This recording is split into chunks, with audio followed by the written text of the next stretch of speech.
नमस्कार, मैं श्यामगिरी। आप देख रहे हैं टीएफडी इंडिया न्यूज 24। टीएफडी इंडिया न्यूज 24 में आप सभी दर्शकों का स्वागत है। इंडिया की बड़ी तैयारी, मोदी के खिलाफ अविश्वास प्रस्ताव। मोदी को देना होगा जवाब। अब इस देश की राजनीति जिस दिशा में अब करवट लेने जा रही है, हकीकत यह है कि नरेंद्र मोदी सरकार के 12 सालों का जो काला चिट्ठा था, काला अध्याय कहिए, वह सब खुल करके देश के सामने आ गया है।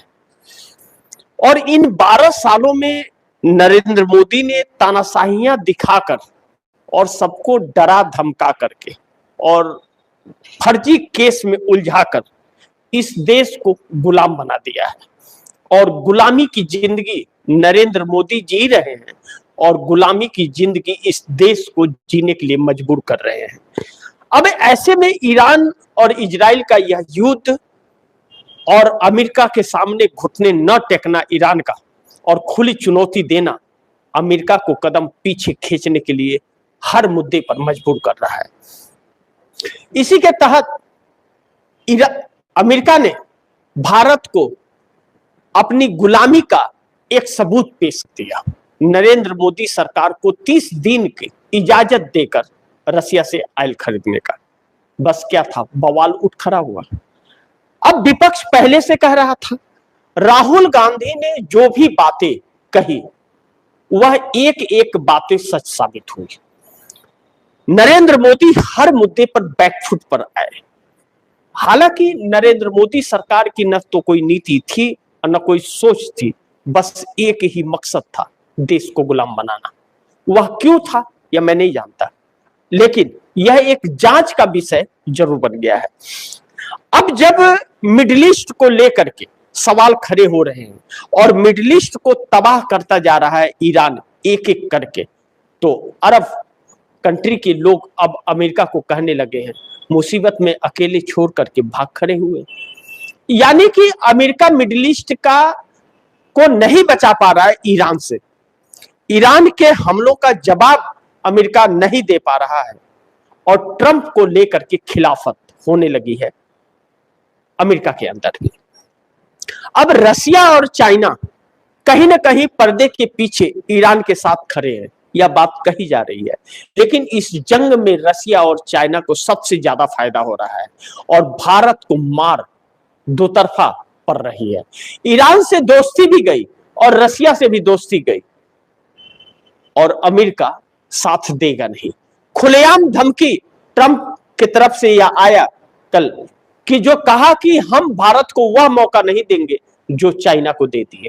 हम भारत को किसी भी कीमत पर शक्तिशाली देश नहीं बनने देंगे। सवाल यह उठता है कि अमेरिका की बपौती है भाजपा, भारत जो अमेरिका फैसला करेगा भारत को लेकर के। नरेंद्र मोदी का बॉस हो सकते हैं ट्रंप, आरएसएस और भाजपा के बॉस हो सकते हैं, इस देश के नहीं।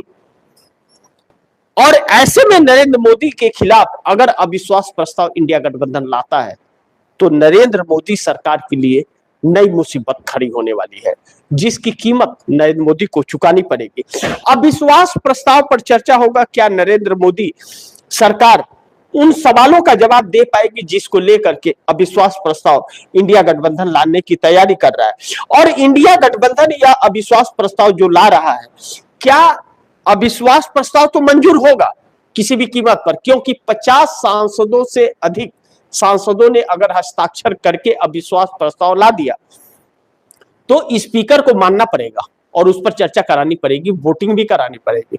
ऐसे में कांग्रेस के पास आधिकारिक तौर पर 99 सांसद हैं, यानी कि अविश्वास प्रस्ताव लाने के लिए कांग्रेस अकेले ही काफी है। लेकिन इस वक्त इंडिया गठबंधन एकजुटता का भी प्रदर्शन होगा और नरेंद्र मोदी को कौन कौन समर्थन दे रहा है इस पर भी। अब विश्वास प्रस्ताव आने से 2-3 चीजें बड़ी क्लियर हो जाएगी।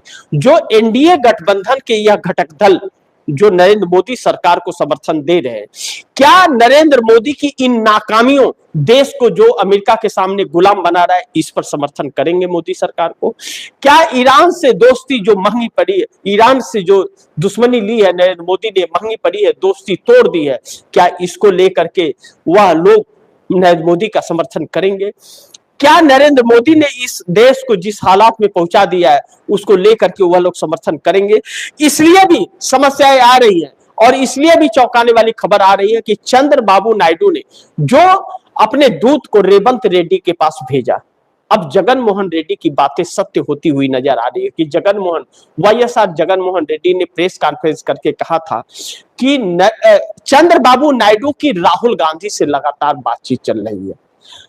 राहुल गांधी ने भी यह बात कही थी कि भारतीय जनता पार्टी के कई सांसद हमारे संपर्क में हैं, लेकिन इंडिया गठबंधन एकजुट न हो पाने की वजह से मोदी सरकार आज तक टिकी रही। लेकिन मोदी सरकार का सारा पोल जो है वह ईरान इजराइल की जंग ने खोल करके रख दिया। जो बातें इस देश से सच्चाई छिपाई जा रही थी, जिस साहस और ताकत की बात की जा रही थी, सारे पोल खुल गए। उन अंधभक्तों के आंखों से भी वह पट्टी खुल गई जो नरेंद्र मोदी को लेकर के पट्टी बंधी हुई थी। ऐसे में नरेंद्र मोदी सरकार बहुत बड़ी संकट में उलझ गई है।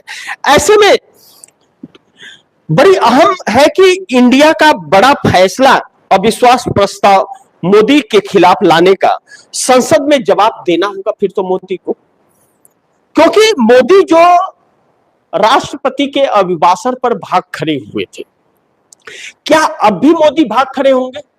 जब मोदी के ही खिलाफ अविश्वास प्रस्ताव आएगा तो मोदी को तो जवाब देना पड़ेगा, भाग नहीं पाएंगे वह। और वोटिंग भी होगा कि उनके पास बहुमत है कि नहीं। ऐसे में कुछ समीकरण है जो समझना बहुत जरूरी है।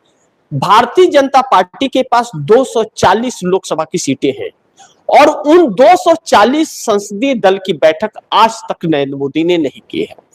ईरान इजराइल के इस जंग के अंदर जो नरेंद्र मोदी ने इजराइल और अमेरिका का साथ दिया है, उससे भारतीय जनता पार्टी के अंदर भी हर सांसद खुश नहीं है।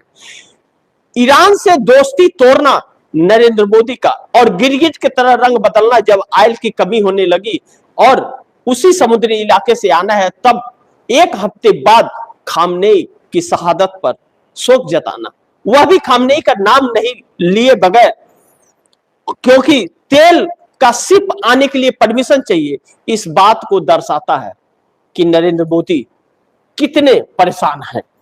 क्योंकि नरेंद्र मोदी ही कह रहे थे ईरान प्रस्त लोगों पर ध्यान रखना पड़ेगा, नजरें बनाई रखनी पड़ेगी। अब उसी ईरान की इजाजत इन्हें चाहिए सिर्फ आने के लिए, लेकिन ईरान इनके ऊपर भरोसा नहीं कर सकता क्योंकि यह पूरी तरह से इजराइल और अमेरिका के साथ है। अब मिडिल ईस्ट की खबरों को दिखाने के लिए गोदी मीडिया को भी अब रोका जा रहा है, क्योंकि मिडिल ईस्ट की तबाहियां और मिडिल ईस्ट में छिपी नरेंद्र मोदी की सच्चाई का गहरा राज छिपा हुआ है। ऐसे में गोदी मीडिया को कवरेज अब नहीं करेगी क्योंकि उनका हुक्का पानी बंद कर रही है मोदी सरकार, या मोदी सरकार का हुक्का पानी इंडिया गठबंधन द्वारा लाया गया अविश्वास प्रस्ताव बंद कर देगा, यह तो वक्त बताएगा। लेकिन अब ट्रंप ने यह साफ दर्शा दिया है 30 दिनों की मोहलत देकर के, भीख देकर नरेंद्र मोदी को, कि नरेंद्र मोदी का चैप्टर क्लोज है। ट्रंप सच कहते थे कि जिस दिन चाहूं नरेंद्र मोदी की राजनीति खत्म कर दूंगा। एक दिन तो नहीं, लेकिन धीरे धीरे करके इनकी सारी सच्चाइयां देश के सामने आ गई। बड़ी महत्वपूर्ण है कि आरएसएस अब नजर नहीं आ रहा है। आरएसएस भाग फिर रहा है, इधर उधर भागता हुआ नजर आ रहा है। आरएसएस चेहरा छिपा रहा है, भाजपा के लोग भी चेहरा छिपा रहे हैं, क्योंकि अब जो बजट सेशन शुरू होना है, इसी बजट सेशन में इंडिया गठबंधन अविश्वास प्रस्ताव पर चर्चा की कोशिश कर रहा है और 9 तारीख को स्पीकर ओम बिरला के खिलाफ अविश्वास प्रस्ताव पर चर्चा होनी है और वोटिंग होगी। यानी कि इस सरकार को 2 बार वोटिंग के रास्ते गुजरना पड़ेगा, ओम बिरला को लेकर के भी और नरेंद्र मोदी को लेकर के भी। देखना यह होगा कि कौन इनके साथ है। नीतीश कुमार जिस तरह राज्यसभा जाने की जिद किए हुए थे और नीतीश कुमार राज्यसभा जा रहे हैं, अब बिहार के अंदर जेडीयू का ही सीएम होगा, इस बात पर मुहर लगती नजर आ रही है।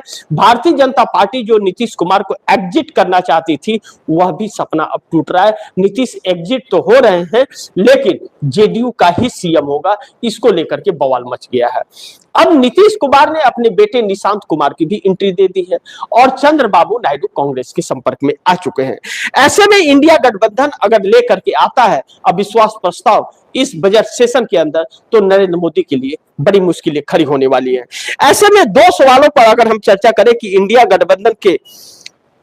गठबंधन के पास अविश्वास प्रस्ताव के अलावा और कोई रास्ता क्यों नहीं बचा मोदी के खिलाफ।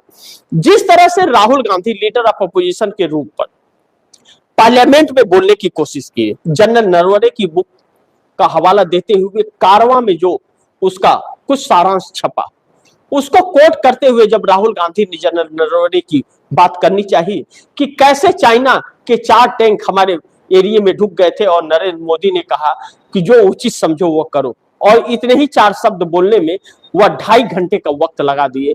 इतने में चाइना अपना काम कर चुका था, हमारी सेना को नुकसान जो होना था हो चुका था। नरेंद्र मोदी के 56 इंच सीने को वह दिखाता है कि कैसे वह सीना चूहा बना हुआ था, लाल आंखों को यह दिखाता है कि कैसे वह डरपोक था। अब ऐसे में उन्हें नहीं बोलने दिया गया, एप्स्टीन को लेकर के सवाल खड़े करने चाहे तो नहीं उन्हें बोलने दिया गया, और अमेरिकी ट्रेड डील को लेकर के भी उन्हें नहीं बोलने दिया गया। नतीजा यह हुआ पार्लियामेंट के अंदर इतना हंगामा कि नरेंद्र मोदी राष्ट्रपति के अभिभाषण पर पहली बार सदन के अंदर न लीडर ऑफ अपोजिशन बोल पाया और न ही देश का प्रधानमंत्री बोल पाया। ऐसे में नरेंद्र मोदी का लिखित भाषण रिकॉर्ड में दिया गया।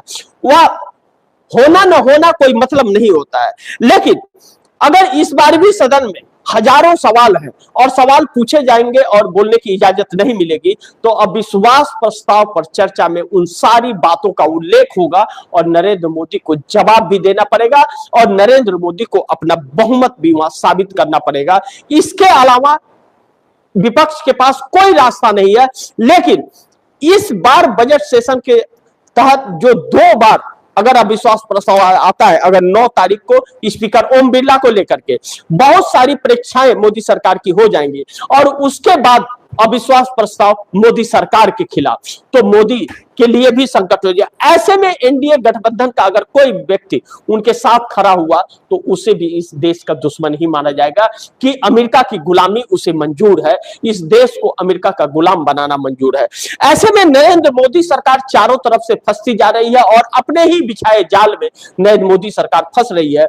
अब इंडिया गठबंधन को जब नहीं बोलने दिया जाता है, मीडिया उसकी बातों को दिखाता नहीं है, अखबार उसकी बातों को छापते नहीं है, तो ऐसे में अविश्वास प्रस्ताव के अलावा इंडिया गठबंधन के पास कोई रास्ता नहीं बचता है। अगर इंडिया गठबंधन ने एकजुट होकर के अविश्वास प्रस्ताव ला दिया जिस पर चर्चा चल रही है, तो नरेंद्र मोदी सरकार के लिए बहुत संकट में पड़ जाएगी और चंद्रबाबू नायडू का कांग्रेस के संपर्क में आना और नीतीश कुमार का राज्यसभा आना, यह भी मोदी के लिए भारी पड़ सकता है। लेकिन नंबर 2 पॉइंट्स पर अगर हम चर्चा करें कि ट्रंप के शिकंजे में फंस चुके हैं मोदी, अब भारत के हर फैसले अमेरिका कर रहा है। जिस तरह अमेरिका ने यह दिखाया 30 दिन की मोहलत देकर के कि मोदी मेरा गुलाम है और खुलेआम कहा कि भारत को महाशक्ति में नहीं बनने दूंगा। अब ऐसे में नरेंद्र मोदी जैसा व्यक्ति अगर न बोल पाए, क्या अमेरिका की बपौती है यह देश या नरेंद्र मोदी सरकार की है? यह देश 144 करोड़ लोगों की है। इस देश की जनता ने सरकार चुना है, तो मोदी यह फैसले क्यों नहीं ले पाते?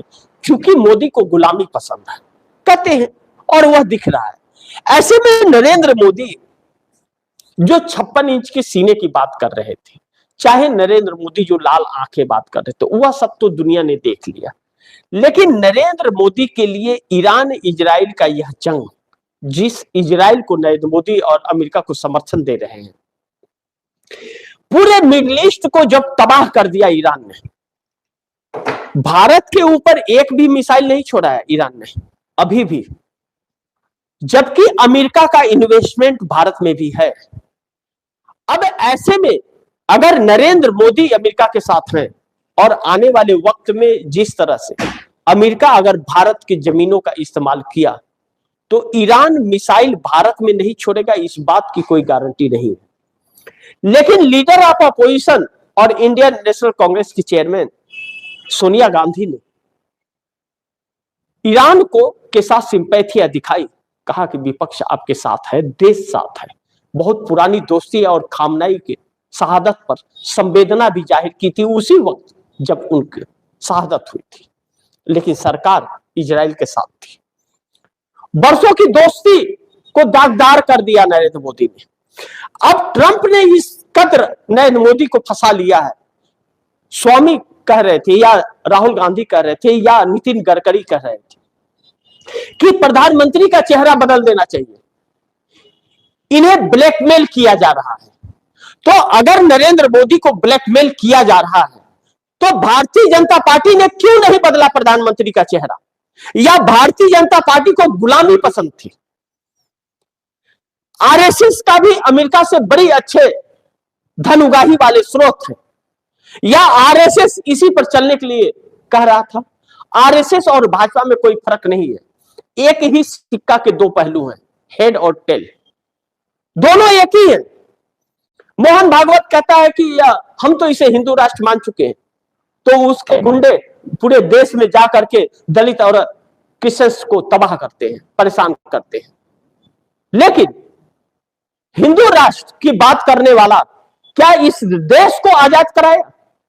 हमारे देश का 52 सालों तक आरएसएस ने झंडा तक नहीं फहराया, फिर कैसी देशभक्ति? और उस देशभक्ति का पोल जनरल नरवणे की किताब ने खोल दिया। और नरेंद्र मोदी का विश्व गुरु बनना और 56 इंच का सीना, ईरान इजराइल के युद्ध ने सब कुछ ला करके देश के सामने रख दिया कि कितना बड़ा डरपोक है यह व्यक्ति, और सरकार कितनी डरपोक है कि बोलने की साहस तक नहीं दिखा सकती।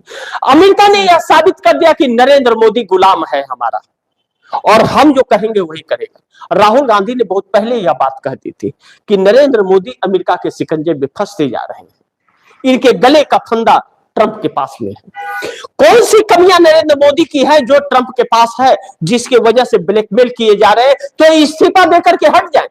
क्यों कुर्सी जरूरी है नरेंद्र मोदी को?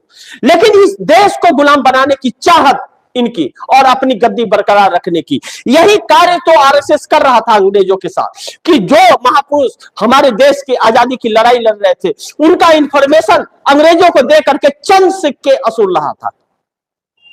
यही वजह तो रहा कि आजादी के 52 सालों तक आरएसएस ने अपने कार्यालय में हमारे देश का झंडा नहीं फहराया। एक ऐसे सिचुएशन और पोजीशन में ला करके देश को खड़ा कर दिया है कि दुर्भाग्य है कि ऐसा नेता इस देश में पैदा हो गए। देखना यह महत्वपूर्ण होगा कि क्या होता है। नरेंद्र मोदी तो फंस गए, राहुल गांधी की बातें भी सच हुई। चंद्रबाबू नायडू कांग्रेस के संपर्क में है, यह भी लग रहा है, क्योंकि वह अपने दूत अपने रेवंत रेड्डी के पास भेज रहे हैं। नीतीश कुमार ने सीएम जेडीयू का होगा ऐसा कह दिया है बैठक के अंदर। तो क्या भारतीय जनता पार्टी का अब क्या होगा, यह देखना बड़ी महत्वपूर्ण होगा। लेकिन अपने देश में तानाशाही दिखा रही है, अब अमेरिका के साथ दिखाए ना, अमेरिका के साथ चूहा क्यों बन रही है? यही सवाल देश की जनता पूछ रही है। बाकी आप दर्शकों की क्या राय है, क्या सुझाव है, कमेंट बॉक्स में जरूर दीजिएगा। इस खबर को ज्यादा से ज्यादा शेयर कीजिए, अपने दोस्तों को भी कहिए आगे शेयर करें। और आपने अगर टीएफडी इंडिया देश 24 को सब्सक्राइब नहीं किया, सब्सक्राइब कर लीजिए। अपने दोस्तों को भी कहिएगा टीएफडी इंडिया देश 24 को सब्सक्राइब करें। मिलते हैं अगली खबर के साथ, तब तक के लिए नमस्कार।